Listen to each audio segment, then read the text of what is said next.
little hole to get to the surface. So just remember, try not to get panicky. Right.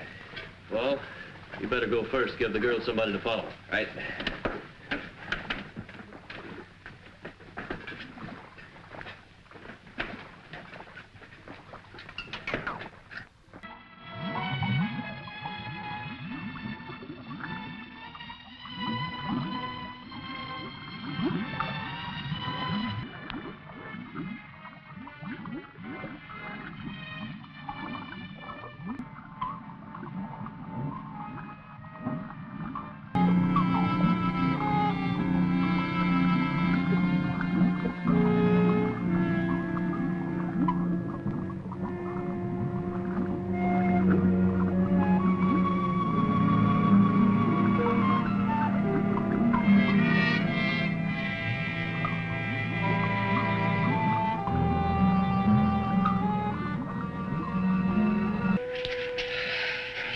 So long, we're getting worried.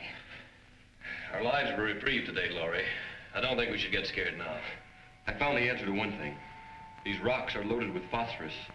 That's how the caverns are illuminated. But did you find anything else? A way out? We might be here a long time before we find a way out. A long time? You see, we're a good many miles beneath the surface. Bell went down all right, but it must have rolled into one of these openings. It's gonna be a long climb up, even if we do find a way. What do you mean, if?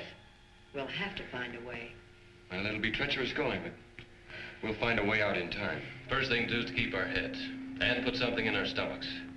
Saw plenty of fish down there, and we can fashion some spears from the rods in the bell. You're going back to the bell?